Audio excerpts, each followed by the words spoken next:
Hello everyone, நான் Madan Gowri and hello my dear MG squad. Last 2-3 டேஸா எனக்கு இன்ஸ்டாகிராம் டிஎம் ஃபுல்லா நீங்க கேட்டுட்டு இருந்தது ஒரு டாபிக் தான். கலிஃபோர்னியால, லாஸ் ஏஞ்சலஸ்ல இந்த உலகமே வியந்து பார்க்கக்கூடிய அமெரிக்கால இருக்கக்கூடிய முக்கியமான நகரம் வந்து பத்தி எரிஞ்சிட்டு இருக்குது. அங்க இருக்கக்கூடிய ஃபயர் ஃபைட்டர்ஸ்னால அத ஸ்டாப் பண்ண முடியல. நம்மளுக்கு தெரிஞ்ச மிகப்பெரிய செலிபிரிட்டீஸ் பென் அஃப்லெக் பேட்மேனா இருந்தவர்ல இருந்து பாரிஸ் ஹில்டன் வரைக்கும் எல்லாரோட வீடும் எரிஞ்சு தரமட்டமா போயிட்டு இருக்குது. யாருனாலயும் தடுக்க முடியல. இது ஏதோ ஒரு ஏழ்மையான நாட்டுல கிடையாது. அமெரிக்கால உலகத்தோட மிகப்பெரிய நாட்டுல கட்டுக்கடுங்காத தீ. ஓகேவா? இதோட இம்பாக்ட் மட்டும் நான் என்னன்னு சொல்றேன். கிட்டத்தட்ட 4,00,000 கோடி. ஓகேவா? 4,00,000 கோடி வொர்த்தான ப்ராப்பர்ட்டீஸ் வந்து எரிஞ்சு போயிருக்குது. கிட்டத்தட்ட 2,00,000 ஏக்கர் வந்து கம்ப்ளீட்டா எரிஞ்சிருக்குது. அதுல 10,000க்கும் மேற்பட்ட வீடு, மாலு, ஹோட்டல்ஸ், ஹாஸ்பிட்டல்னு எரிஞ்சிருக்குது. ஆயிரக்கணக்கான கார்ஸ் வந்து எரிஞ்சு போயிருக்குது. எரிஞ்சு அந்த காரோட மெட்டல் வந்து உருகி ரோட்ல ஓடுறத நம்மளால பார்க்க முடியுது. அது போக 2,00,000 பேர் வந்து வீடுகள இழந்து அவங்க இன்னொரு இடத்துக்கு போக வேண்டியது இருக்குது. 3,00,000 பேருக்கு எலக்ட்ரிசிட்டி கிடையாது. இது எல்லாமே வந்து எங்க நடந்துட்டு இருக்குது? ஹாலிவுட்ல, லாஸ் ஏஞ்சலஸ்ல, ஓகேவா? கலிஃபோர்னியாங்கிற யுஎஸோட முக்கியமான ஸ்டேட்ல இது எல்லாமே நடந்துட்டு இருக்குது.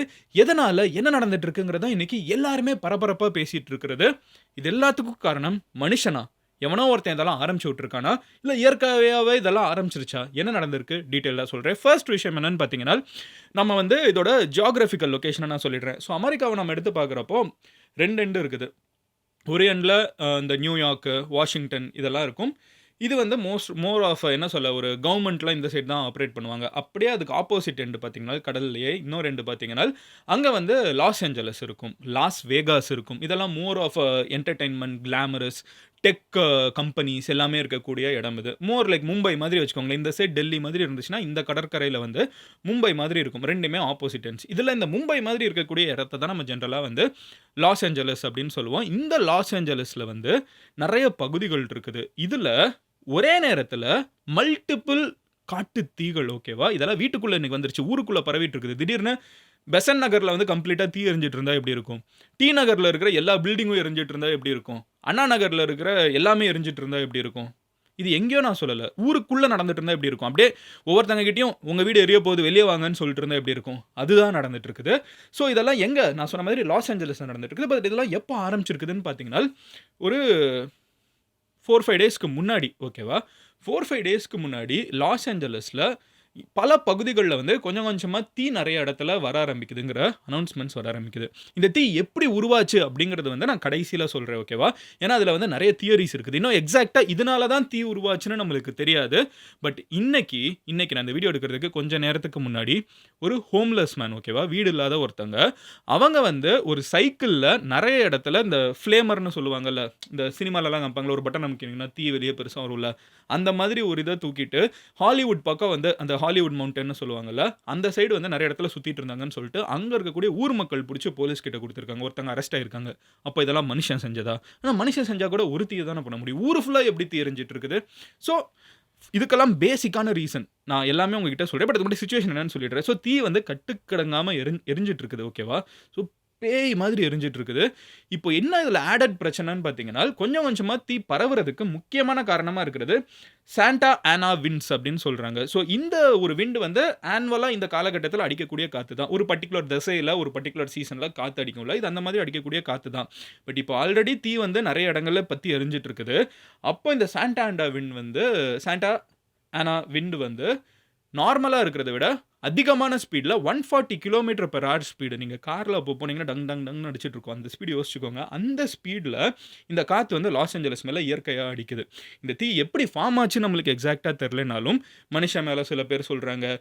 சில பேர் வந்து இயற்கையாவே இது வந்துருச்சுங்கிறாங்க. அது நம்மளுக்கு தெரியாது. ஆனா இது பரவுது தெரியுமா? பரவுறதுக்கு முழுக்க முழுக்க காரணம் இன்னைக்கு இயற்கையா மாறி இருக்குது. ஸோ இந்த சாண்டா ஆனா விண்ட் அப்படின்னு சொல்லப்படக்கூடிய இந்த ஒரு விண்ட் வந்து இந்த சீசன்ல லாஸ் ஏஞ்சலஸ் மேல அடிச்சிட்டு இருக்குது. இது நார்மலா அடிக்கிறத விட அதிகமா ஸ்பீட்ல. ஓகேவா? 140 கிலோமீட்டர் பெர் ஹவர் ஸ்பீட்ல வந்து லாஸ் ஏஞ்சலஸ் மேல அடிக்கிறதுனால, தீ வந்து ஒரு பில்டிங்லேருந்து இன்னொரு பில்டிங்க்கு பரவுறது ரொம்ப வேகமா நடந்துட்டு இருக்குது. 2வது விஷயம் என்னன்னு பார்த்தீங்கன்னா, இதுக்கு நடுவுல இருக்கக்கூடிய செடிகள், கொடிகள் என்ன மதன் எல்லா வீடும் அடுத்தடுத்து இருக்குமா? கேப்பே இருக்காதான்னு கேட்டீங்கன்னா, கேப் இருக்குது.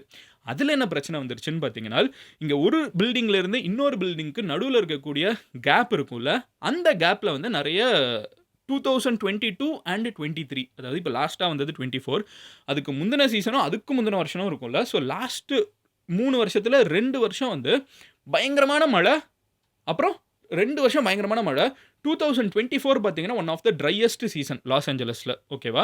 ஸோ லாஸ் ஏஞ்சலஸில் இந்த பகுதியில் வந்து கிட்டத்தட்ட 8 மாசமாச்சாம் நல்ல மழை பெஞ்சு. ஆனால் அதுக்கு முன்னாடி 2 வருஷமும் செம மழை. ஸோ நடுவில் கேப் இருக்கக்கூடிய இடங்கள்லாம் நிறைய புல்லு, இந்த வைல்டு கிராஸ்லாம் சொல்லுவாங்கல்ல, நம்ம ஊர்லேயே பார்த்தீங்கன்னா திடீர்னு ஒரு இடத்துல வந்து ஒரு பெரிய புல் மாதிரியே பெரிய சைஸில் வளர்ந்துருக்குள்ள, அந்த மாதிரி வைல்டு கிராஸ் வந்து லாஸ் ஏஞ்சலஸ் ஃபுல்லாக வளர்ந்துருக்குது 2 வருஷம் நல்லா மழை பெஞ்சதுனால. லாஸ்ட் 8 மாசமாக ஒழுங்கான மழை இல்லைங்கிற காரணத்தினால இந்த கிராஸ் எல்லாம் ரொம்ப ட்ரை ஆகி இருக்குது. ஆல்ரெடி இப்போ என்ன நடந்துட்டு இருக்குது, தீ. ஓகேவா?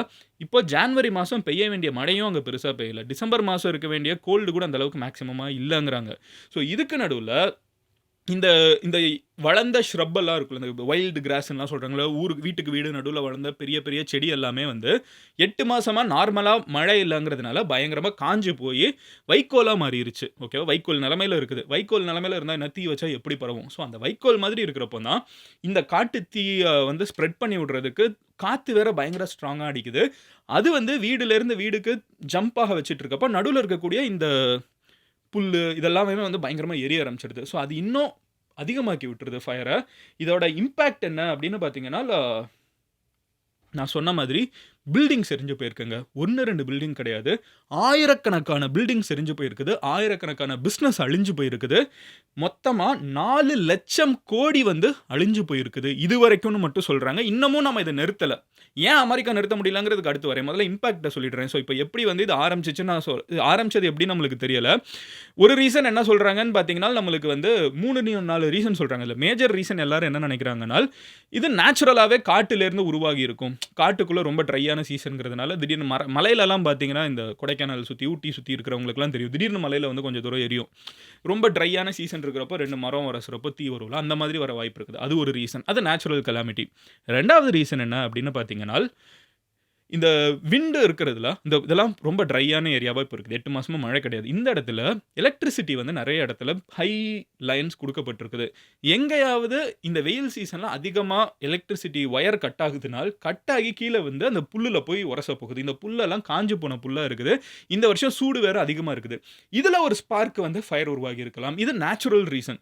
ஸோ இது வந்து ஒயர் மேன்மேடாக இருந்தாலும் இந்த ட்ரை ஆகிறது, பிஞ்சு உழுகிறது, இதெல்லாம் ஆட்டோமேட்டிக்காக நடக்கிற ஒரு விஷயம் இல்லை. ஸோ அந்த மாதிரி வந்து லாஸ் ஏஞ்சலஸில் நிறைய இடங்கள்ல நடந்திருக்கலாம். அது ஒரு காரணமாக இருக்கலாம்னு ப்ரொப்போஸ் பண்ணப்படுது. 3வது ரீசன் என்ன அப்படின்னு பார்த்தீங்கன்னா, மனிதனா எவனாவது ஆரம்பிச்சு வச்சுட்டானா அப்படின்னு கேட்குற ஒரு டவுட் இருக்குது. காரணம் என்னன்னு பார்த்தீங்கன்னா, இதில் வந்து நம்ம சொல்லக்கூடிய லாஸ் ஏஞ்சலஸில் தான் வந்து முக்கியமான ஆஃபீஸஸ், ஆப்பிளோட ஹெட் குவார்ட்டர்ஸு, கூகுளோட ஹெட் குவார்ட்டர்ஸு, எல்லா மிகப்பெரிய கம்பெனிஸும் இந்த சைட் தான் இருக்குது. இந்த ஒரு கலிஃபோர்னியாங்கிற ஒரு ஸ்டேட்டுக்குள்ளே தான் இருக்குது. இதில் ஹாலிவுட் நம்ம சொல்லுவோம்ல, இன்றைக்கி பார்க்கக்கூடிய எல்லா மிகப்பெரிய பிக்சர்ஸ், யூனிவர்சல், அப்புறம் வந்து ஃபாக்ஸ், எல்லாமே வந்து இங்கே தான் இருக்குது. சோனி எல்லாமே இங்கே தான் இருக்காங்க. ஸோ அவங்க வந்து எப்போவுமே ஹாலிவுட்னு சொல்கிறப்போ ஒரு மிகப்பெரிய ஒரு பில் போர்டு காமிப்பாங்க. பெருசாக ஹாலிவுட் அப்படின்னு ஒரு மலை மேலே எழுதியிருப்பாங்க. அது கீழே வந்து நிறைய வீடுகள் இருக்கும். அந்த இடத்துல கூட தீப்பத்தி இருக்குது. ஓகேவா? இருக்கிறதுலே காஸ்ட்லியஸ்ட் ரியல் எஸ்டேட்னு கன்சிடர் பண்ண முடியும். உலகத்தில் இருக்கக்கூடிய முக்கியமான ஸ்டார்ஸ் எல்லாமே அங்கே தான் இருப்பாங்க. ஆஸ்கருக்கு இந்த வருஷம் வந்து கவுண்ட் பண்ண வேண்டிய டேட்ஸ் கூட தள்ளி போயிருக்குது. ஓட்டிங் டைம்லாம் இருக்குல்ல, அதெல்லாம் தள்ளி வச்சிருக்காங்க. ஏன்னா வீடெல்லாம் பற்றி எரிஞ்சிட்டு இருக்குது. நான் சொல்லக்கூடிய செலிபிரிட்டி சாதாரண ஆட்கள் கிடையாது. பாரிஸ் ஹில்டன், ஓகேவா? நிறைய பேருக்கு தெரிஞ்சிருக்கும். அமெரிக்காவோட one of the most famous celebrities, singer, actress நம்ம எல்லாமே சொல்லலாம். அவங்க வந்து ஒரு இதை எழுதி வச்சுருக்காங்க. இந்த இம்பேக்ட் என்னங்கிறதுக்கு நான் உங்ககிட்ட சொல்கிறேன். Heart broken beyond words. என் மனசு வந்து வார்த்தையால் சொல்ல முடியாத அளவுக்கு உடஞ்சி போயிருக்குது. என் குடும்பத்தோடு உட்காந்துக்கிட்டு நான் நியூஸில் வந்து என்னோடய வீடு எரிஞ்சிட்டு இருக்கிறத நான் லைவ் டிவியில் பார்த்துட்ருக்கேன். இந்த ஒரு ஃபீலிங் வந்து யாருக்குமே வந்துடக்கூடாது. யோசிச்சு பாருங்கள். அவங்க என்ன சொல்கிறாங்கன்னா, நான் வந்து என் குடும்பத்தோடு உட்காந்துட்டு டிவியில் நான் வந்து என்னோட வீடு எரிஞ்சிட்டு இருக்கிறத பார்க்குறேன். ஸோ அவங்க அங்கேருந்து இவாக்குவேட் பண்ண வச்சுட்டாங்க. அவங்கள இன்னொரு இடத்துக்கு காப்பாற்றி கொண்டு போயிட்டாங்க. அந்த இடத்துலேருந்து உட்காந்துக்கிட்டு அவங்க மறுபடியும் அவங்களோட சொந்த வீடு, ஒரு மிகப்பெரிய பணக்காரங்க அமெரிக்காவில், அவங்களோட வீடு எரிஞ்சிட்டு இருக்கிறத பார்த்துட்ருக்கேன். இந்த இடத்துல தான் என்னோட முக்கியமான ப்ரெஷியஸ் மெமரிஸ் எல்லாமே பில்டு பண்ணேன். என்னோட குழந்தையோட முதல் அடி எடுத்து வச்ச வீடு இதுதான்.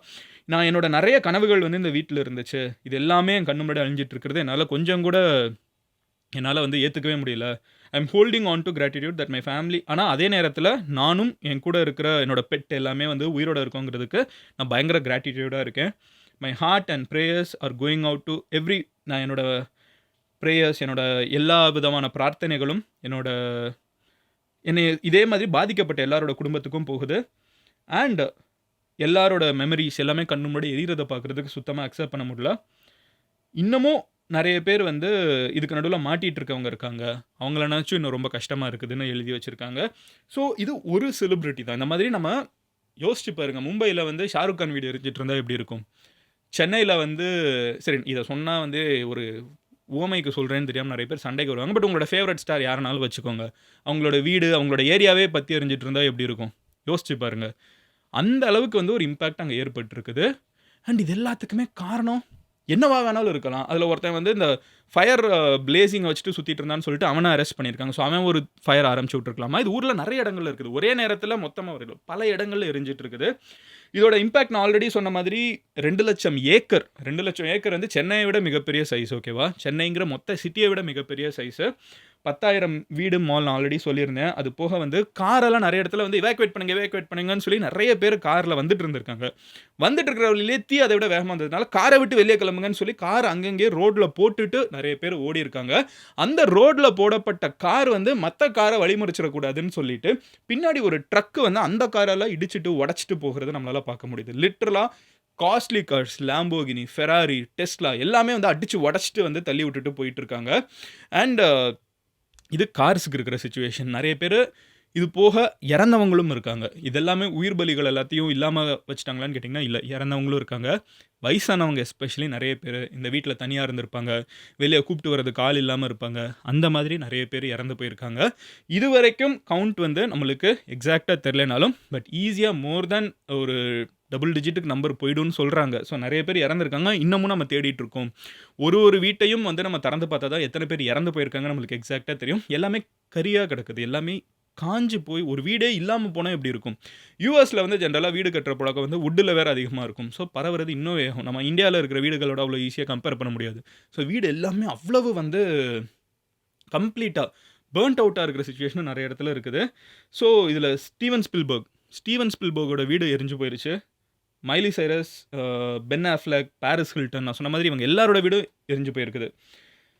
ஸோ இவ்ளோ எரிஞ்சிட்டு இருக்குது. ஏன் இன்னும் ஃபயர் ஃபைட்டர்ஸ் இத ஒரு முடிவுக்கு கொண்டு வரலன்னு கேட்டீங்கன்னா, அங்க தான் இப்ப அரசாங்கத்து மேல மக்கள் ரொம்ப காண்டா இருக்காங்க யுஎஸ்ல. கவர்ன்மெண்ட் வந்து இந்த வருஷம் எஸ்பெஷலி இந்த ஃபயர் ஃபைட்டர்ஸ்க்குன்னு பட்ஜெட் அலோகேட் பண்ணுவாங்கல்ல, அந்த பட்ஜெட் அலோகேட் பண்றப்போ இருக்கிறத விட கம்மியா அலோகேட் பண்ணியிருக்காங்க. அவங்க கம்மியா அலோகேட் பண்றப்பமே அங்க இருக்கிற Los Angeles fire fighting department சொல்லியிருக்காங்க. ஒரு எமர்ஜென்சினா எங்களால இந்த பட்ஜெட்ட வச்சுட்டு எங்களால இதெல்லாம் மேனேஜ் பண்ண முடியாதுன்னு சொல்லியிருக்காங்க. பட்ஜெட் கட் ஆயிருக்குது. தண்ணி வந்து அவங்க கிட்ட கிடையாதாம். இது யோசிச்சு பாருங்க. என்ன ஒரு ஆனா இப்படி ஒரு காட்டுத்தீ பரவிட்டு இருக்கப்போ, ஊரே எரிஞ்சிட்டு இருக்கப்போ எவ்வளோ தண்ணி இருக்கும்னு தெரியல. ஸோ தண்ணி இல்லாம இருக்கிறது, பட்ஜெட் கம்மியா இருக்குது. ஸோ ஆட்கள் அவ்வளோ பேர் வேலையில இல்ல. இந்த மாதிரி நெறைய பிரச்சனைகள்ல லாஸ் ஏஞ்சலஸோட ஃபயர் ஃபைட்டிங் டிபார்ட்மெண்ட்டும் மாத்திட்டு இருக்காங்க. ஸோ அவங்க என்ன பண்றாங்கன்னு பார்த்தீங்கன்னா, வெளியில இருக்கிற எக்ஸ் ஃபயர் சர்வீஸ்மென்லாம் இருப்பாங்கல்ல, ரிட்டயர் ஆனவங்களெல்லாம் கூப்பிடுறாங்க. வாலண்டியர்ஸ் மத்த ஊர்ல இருக்கிற ஃபயர் ஃபைட்டர்ஸ் யாராவது இருந்தீங்கன்னா வாங்கன்னு சொல்றாங்க. கலிஃபோர்னியா ஃபுல்லாவே வந்து ஒரு டிக்ளரேஷன் போட்டு விட்டாங்க. ஒரு எமர்ஜென்சி மாதிரி போட்டு விட்டாங்க. யார் யார் ஹெல்ப் பண்ண முடியுமோ எல்லாரும் வாங்க அப்படின்னு சொல்லிட்டு இருக்காங்க. ஸோ இது எல்லாமே அங்க கன்டினியூஸா நடந்துட்டு இருக்குது. இது எல்லாத்துக்கும் காரணம் என்ன? யுஎஸ்ல 2025ல மிகப்பெரிய டெக் கம்பெனிஸ் இருக்கக்கூடிய இடத்துல, அதிகமான சர்வேலன்ஸ் இருக்கக்கூடிய இடத்துல, எப்படி இவ்ளோ பெரிய தீ ஊரையே எரிச்சிட்டு இருக்குங்கிற கேள்விக்கான பதில் தெரியல. காரணங்கள் இருக்கலாம்னு சொல்ற மாரி மனுஷன் ஆரம்பிச்சு விட்டுருக்கலாம். பட் ஒரே நேரத்துல இத்தன ஊர்ல மனுஷன் ஆரம்பிச்சு வச்சிருப்பானாங்க. இவ்ளோ இடங்கள்ல ஒரே ஊர்ல ஆரம்பிச்சு வச்சிருக்க வாய்ப்பு இருக்காங்கிற கேள்வி இருக்குது. கேபிள் கட் ஆயி, எலக்ட்ரிக் கேபிள் கட் ஆயி எரிஞ்சிருக்காங்கிறது ஒரு ஆப்ஷனா வச்சிருக்காங்க. நேச்சுரலாவே இது வந்துருச்சாங்கிறது ஒரு ஆப்ஷனா வச்சிருக்காங்க. பட் இவ்ளோ பேசினாலும் உண்மையிலே என்ன நடந்துட்டு இருக்குங்கிறது எக்ஸாக்ட்டா என்ன நடந்துட்டு இருக்குன்னு தெரியும். பட் எப்படி ஆரம்பிச்சுச்சுங்கிறது தெரியாது. ஈவன் பிரசிடென்ட் பைடன் வந்து அந்த பக்கம் வந்து ஒரு ஸ்பீச் குடுக்க வேண்டியது ஒரு வேலியில. இவ்ளோ காட்டுத்தீ இருக்கிறதுனால அவரே அங்க வராம போயிட்டாரு. அண்ட் அது போக வந்து அங்க பார்த்தீங்கன்னா, காத்து வேற ரொம்ப வேகமா அடிக்குதுங்கிறதுனால அவர் அதனால வரலங்கிறாங்க. இதெல்லாம் போக நான் உங்களுக்கு ஃபினிஷிங்ல மட்டும் ஒரு எத்தன தீ இருக்குதுங்கிறதுக்கு ரொம்ப சிம்பிளா மேப்ல நம்ம ஸ்பேஸ்ல இருந்து பார்க்குறப்பமே ஊர்ல நெறைய இடங்கள்ல தீ எரிஞ்சிட்டு இருக்கும்ல. ஒண்ணு லிடியா ஃபயர்ன்னு ஒண்ணு இருக்குது. இதுதான் மனுஷன் ஆரம்பிச்சு வச்சுட்டானான்னு சொல்லிட்டு ஒருத்தன அரெஸ்ட் பண்ணியிருக்காங்க. ஈட்டான் ஃபயர்ன்னு ஒண்ணு இருக்குது. இது ஊர்ல ஒரு இடத்துல. இது வந்து தாம்பரம் மாதிரி ஒரு இடத்துல எரிஞ்சிட்டு இருக்குன்னு வச்சுக்கோங்க. ஹர்ஸ்ட் ஃபயர் அப்படின்னு ஒண்ணு இருக்குது. இது டி நகர்ல எரிஞ்சிட்டு இருக்குன்னு வச்சுக்கோங்க. கென்னத் ஃபயர்ன்னு ஒண்ணு இருக்குது. இது வந்து குடுவாஞ்சேரியில எரிஞ்சிட்டு இருக்குன்னு வச்சுக்கோங்க. அப்புறம் வந்து சன்செட் ஃபயர் அப்படின்னு ஒண்ணு இருக்குது. இது வந்து இந்த மரீனா இல்ல பெசி அந்த மாதிரி கடலோரத்துல எரிஞ்சிட்டு இருக்குன்னு வச்சுக்கோங்க. பாலசைட்ஸ் ஃபயர் அப்படின்னு ஒண்ணு இருக்குது. எக்ஸாக்ட்டா ப்ரொனவுன்ஸ் பண்றேனான்னு தெரியல. இது எல்லாம் நவுன் தான். இதுதான் இந்த பணக்கார ஃபயர். ஓகேவா? இந்த ஃபயர் தான் வந்து அந்த மிகப்பெரிய பணக்காரங்க வாழக்கூடிய ஏரியா. இப்போ நம்ம சென்னை எடுத்துக்கிட்டோம்னா, இந்த ஈசிஆர் பக்கம் எடுத்துக்கலாம். பெரிய பெரிய பங்களாஸ் இருக்குல்ல. அதுவே ஒரு 20, 30 வருஷம் கழிச்சு எப்படி இருக்குன்னு யோசிச்சு பாருங்க. ஃபுல்லா பங்களாஸா இருக்கும். பணக்காரங்களா இருப்பாங்களா? அந்த ஏரியா கம்ப்ளீட்டா கட்டுக்கடங்காம எரிஞ்சு போனா எப்படி இருக்கும்? அதுதான் இப்போ உலகத்தோட மிகப்பெரிய பணக்காரங்களுக்கு, உலகத்தோட மிகப்பெரிய செலிபிரிட்டீஸ்க்கு நடந்துட்டு இருக்குது. இத நம்ம கண்ட்ரோலுக்கு கொண்டு வருவோமா? இன்னும் நாள் ஆகும்னு சொல்றாங்க. But what ever said and ton இதான் யுஎஸ்ல நடந்துட்டு இருக்குது. முடிஞ்ச அளவுக்கு தான் நான் உங்ககிட்ட சிம்பிளா என்ன நடந்துட்டு இருக்குங்கிற சிச்சுவேஷன எக்ஸ்பிளைன் பண்ணியிருக்கேன். நெறைய பேர் வந்து இது மொத்த யுஎஸ் ஃபுல்லா பரவுமா அப்படின்லாம் பேசிட்டு இருந்தாங்க. அப்படிலாம் பரவாது. இது ஒரு ஏரியால ஒரு இடத்துல அடிச்சிட்டு இருக்குது. அண்ட் இது எப்படி பரவுதுன்னு பார்த்தீங்கன்னா, கடல நோக்கி பரவிட்டு இருக்குது. சென்னையில பா பார்டர்ல இருக்கும்ல. இப்போ வந்து சென்னையில இருக்கக்கூடிய டி நகர்லேருந்து எரியுதுன்னா, அது வந்து ஊருக்குள்ள எரியல. அது கடல நோக்கி எரிஞ்சிட்டு இருக்குது. ஓகே. பே ஆஃப் பெங்கால நோக்கி எரிச்சிட்டு இருக்குது. ஸோ இங்க தான் கடல் இந்த சைடு இருக்குன்னா, தீ எரியிறது ஃப்ளோ வந்து இந்த சைடு இருக்குது. ஸோ இது எல்லாமே வந்து ஒரு சைடு மொத்தமா கடல் நோக்கி போய் எரிஞ்சு முடியறதுக்கு வாய்ப்பு இருக்கே தவிர, நடுவுல இது ரிவர்ஸ்ல போய் பின்னாடி ஊர் மக்களுக்குள்ளலாம் பரவுறதுக்கு வாய்ப்பு கம்மி. பட் போற வழி ஃபுல்லா மக்கள் இருக்காங்கங்கிறது ஒண்ணு இருக்கு. ஐ மீன் மெயின் லேண்ட் அமெரிக்காக்குள்ள இது போகுறதுக்கான வாய்ப்பு கம்மி. இந்த பார்டர்லயே எரிஞ்சு முடியுங்கிறது தான் நம்மளுக்கு இருக்கிற எதிர்பார்ப்பு. But it is very sad இது வந்து யுஎஸ்ல நடந்துட்டு இருக்குன்னு. பணக்காரன், ஏழைன்னு பாகுபாடு பார்க்காம யாருக்குமே அவங்களோட உடைமைகளும், நியாயமா சம்பாதிச்ச காசும், நியாயமா இருக்கக்கூடிய உயிரும் போகுறப்போ, அது சோகமான விஷயம் தான். ஐ ஹோப் யுஎஸ் வந்து ஆஸ் யூசுவல் மறுபடியும் ஸ்ட்ராங்கா எந்திரிப்பாங்கன்னு. நம்மளோட கசின், நம்மளோட ரிலேட்டிவ்ஸ், நம்மளோட ஃப்ரெண்ட்ஸ், நம்மளோட ஃபேமிலி, நம்மளோட வாட்டெவர் நெறைய பேர் வந்து இங்க இருப்பாங்க. எல்லாருக்குமே அட்லீஸ்ட் ஒருத்தங்களாவது இதில பாதிக்கப்பட்டவங்கள தெரியும். அவங்களோட ஹெல்த்துக்கும், அவங்க சீக்கிரமா எந்த காயமும் இல்லாம ரெக்கவர் ஆகணுங்கிறதுக்கும் என்னோட பிரேயர்ஸ்.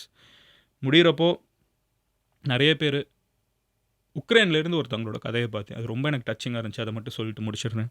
ஒரு பொண்ணு உக்ரைன்லேருந்து யுஎஸ்க்கு கிளம்பி வந்திருக்காங்க. ஏன் கிளம்பி வந்திருக்காங்க? உக்ரைன்ல பெரிய போர் நடக்குதுன்னு சொல்லிட்டு. அவங்க அங்க இருக்கிற எல்லா உடைமைகளும் அவங்க அப்பா, அம்மா எல்லாத்தையும் வித்து காசாக்கி மகள்கிட்ட குடுத்து, "நீ யுஎஸ் போம்மா, அங்க வாழுன்னு" சொல்லி அனுப்பிச்சு வச்சிருக்காங்க. அந்த பொண்ணு இங்க வந்து ஒரு சின்ன இடத்த எடுத்து, அங்க வந்து ரெண்ட் எல்லாம் குடுத்து, கிட்ட இருக்கிற ஒரு கடையில வேலை பார்த்துட்டு இருக்காங்க. காலையில கிளம்பி போறாங்க. திருப்பி வந்து பார்க்குறப்போ, அவங்களோட சர்டிஃபிகேட்ஸ், அவங்களோட பாஸ்போர்ட், அவங்களோட லெட்டர்ஸ், அவங்க படிக்கக்கூடிய காலேஜில இருக்கக்கூடிய சர்டிஃபிகேட்ஸ் எல்லாமே கம்ப்ளீட்டா எரிஞ்சு போயிருக்குது. அந்த பொண்ணுகிட்ட வந்து ரிப்போர்ட்டர் கேட்குறாங்க, "நீங்க ஒரு போர் இருக்குதுன்னு சொல்லிட்டு அமெரிக்காவுக்கு வரீங்க.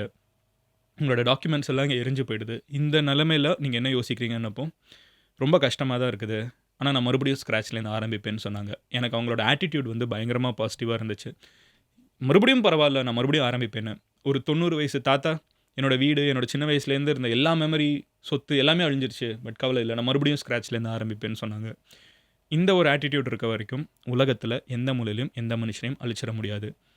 இதிலேருந்து ஒரு லெசன் எடுத்துக்கணும்னா, நம்ம இன்னைக்கு இருக்கிற நிலைமைய விட, இங்க இருக்கிற நெறைய மக்கள் ரொம்ப கஷ்டமான நிலைமையில இருக்காங்க.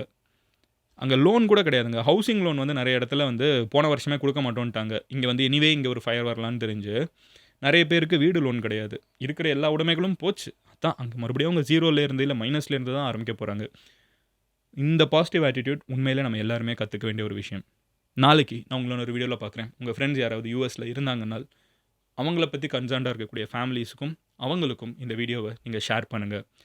வெளிநாட்ல வாழ்றது அவ்வளோ ஈஸி இல்லங்க. பாய். Take care.